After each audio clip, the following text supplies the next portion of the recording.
Representative Lauren Boebert thinks the situation inside of the United States and Canada is comparable to what's going on in Ukraine, with them being literally invaded by the Russian army. Take a look. I pray for Ukraine, and I wish them the best. They have a great president right now who's really said clearly, live free or die. He said, I don't need a ride. Give me ammunition. The fight is right here. But we also have neighbors to the north who need freedom and need to be liberated, and we need that right here at home as well. And neighbors to our south. And neighbors to our south, too. By the way, we don't just need to liberate Canada, but we also need to liberate the United States and Mexico. Let's just throw in Mexico for the hat trick. Oh, great. All right. Fun. These people are bad people. Holy crap. Literally, the Ukrainian people are being bombed and invaded by the Russian army. That's not happening in Canada. For as far as I know, that's not happening in Canada. And it's not happening in Mexico. It's not happening here.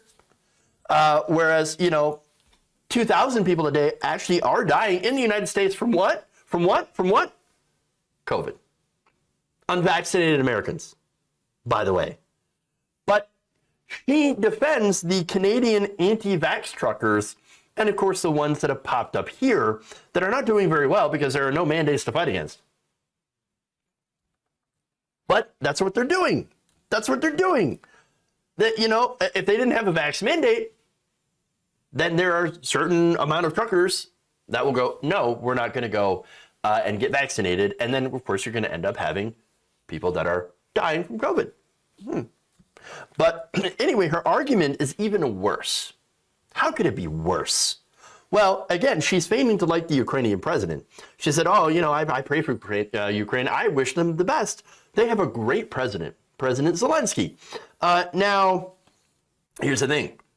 You go back to 2019, Republicans didn't have as much of a good, favorable opinion of President Zelensky and Ukraine. In fact, they seem to have, changed their tune on Ukrainian corruption. Remember how this was a gigantic thing here? Look at all this Ukrainian corruption. There's so much corruption in Ukraine. Look at Hunter Biden. Look at Hunter Biden's laptop. Burisma. We got Burisma. But we got the perfect phone call from Donald Trump. Now, here's the thing. So Trump tried to withhold defense funding from Ukraine. You remember that? Now, the condition for that from Donald Trump was, okay, we'll give you the defense funding if you say that you had and we're launching an investigation into Burisma and Hunter Biden before an election. Now, look, Vladimir Zelensky didn't do that. He's like, look, I want to go, I'd like to have a meeting with the White House, with the U.S. president, and, we'll talk about these things, but I'm not going to go and do an investigation today. Maybe we'll look into it, etc. But we really need that defense funding. And, of course, with the power of hindsight, they did actually need that funding. They did. Because they ended up getting invaded by Russia. But anyway, that money did go through because it was already approved by Congress. But Republicans, again, their entire narrative was the government in Ukraine is so incredibly corrupt. I can't believe they're so corrupt. And it's Joe Biden, and it's Hunter's laptop, and it was the Ukrainians that meddled in the election in 2016, and that's why we're talking about the corruption here. Again, Donald Trump, during the impeachment trial, literally claimed that it was the Ukrainian government that had meddled in the election to help Hillary Clinton. Fascinating. And that it was Ukraine that framed Russia for the DNC hacks and coordinated with the Democrats in order to smear Donald Trump. Isn't that weird? That same government that they were so against, that was smearing Donald Trump and attacking him and all that stuff. Well, now, Well, no, he's got the great president since Lauren Boebert.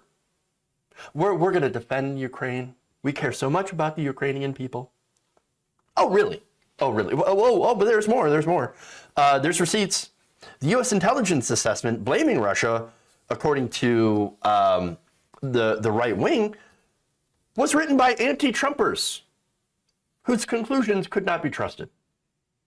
The Republican Party, of course, bought into that narrative. They defended holding back the military aid. They openly admitted it. In fact, here you had Trump's then Chief of Staff, Mick Mulvaney. Here's what he said. This was during an October 17th White House briefing. Quote, he told reporters the conspiracy about the Ukrainian server was why we held up the money. He said there was nothing wrong with Trump's quid pro quo or attempt with Vladimir Zelensky. We do that all the time with foreign policy, he said. I have news for everybody. Get over it. There's going to be a political influence in foreign policy.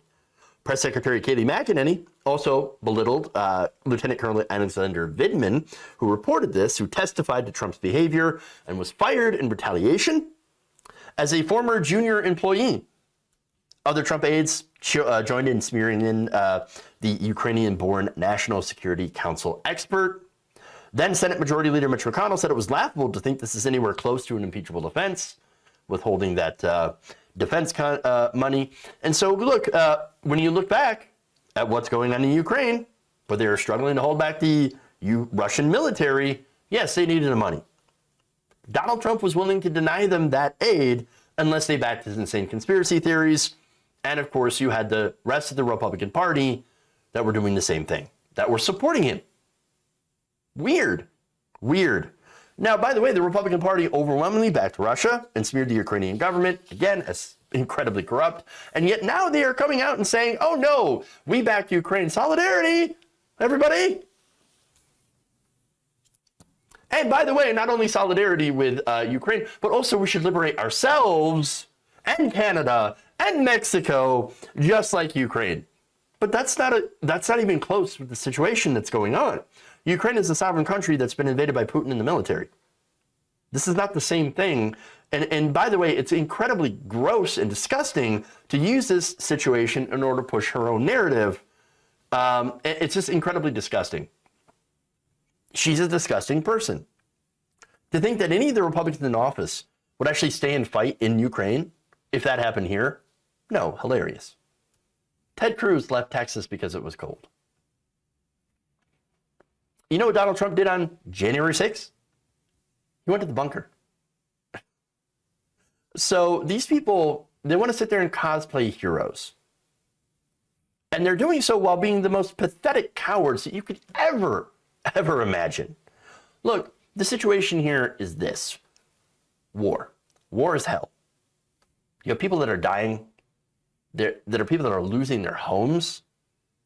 And so maybe you should stop making light of their struggle. Stop glorifying war, in which a lot of these right-wingers do. And by the way, this also happens, in mainstream media, the glorification of war, the promoting of violence here and elsewhere for the right wing. It's just absolutely disgusting. And the conversation continues, as always, to be led by disgusting people.